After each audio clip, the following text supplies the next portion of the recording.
महाभारत के युद्ध के बाद भगवान श्री कृष्ण और अर्जुन द्वारका लौट रहे थे, पर इस बार रथ को भगवान ने नहीं, अर्जुन ने स्वयं चलाया।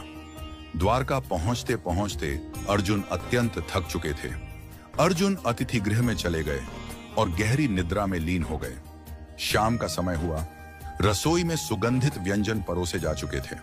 रुक्मिणी जी ने प्रेम पूर्वक भगवान को भोजन परोसना प्रारंभ किया और कहा, प्रभु भोजन आरंभ कीजिए। भगवान श्री कृष्ण बोले, रुक्मिणी, हमारे घर में अतिथि आए हुए हैं, हम अतिथि के बिना अन्न का एक कौर भी ग्रहण नहीं कर सकते।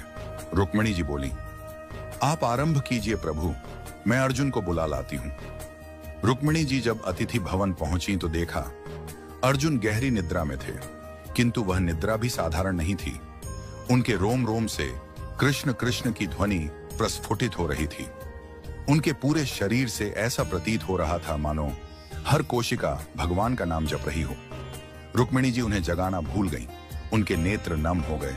वह वहीं खड़ी हो गईं और मंद मंद स्वर में ताली बजाने लगी, जैसे किसी हरि कथा में प्रेम से भीगी भक्तिन हो। उधर भगवान श्री कृष्ण ने नारद जी से कहा, नारद देखो तो सही, भोग ठंडा हो रहा है, कोई अर्जुन को बुलाकर लाए भी या नहीं। नारद जी तुरंत वीणा लेकर अतिथि भवन पहुंचे। उन्होंने वहां का दृश्य देखा तो स्तब्ध रह गए।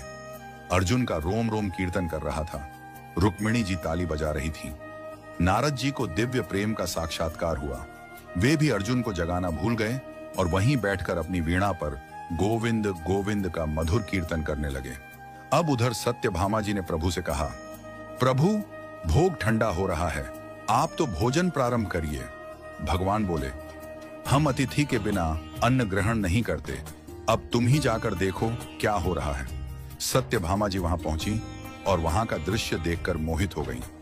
एक ओर अर्जुन का निष्कलंक भक्ति रस, दूसरी ओर रुक्मिणी जी की तालियां, तीसरी ओर नारद की वीणा, तो सत्यभामा जी भी नृत्य करने लगी। उनका मन उस भाव में इतना डूब गया कि वह भी अर्जुन को जगाना भूल गई। उधर भगवान बोले, सब कहते हैं भोग ठंडा हो रहा है, पर कोई हमें बुलाने वाला नहीं।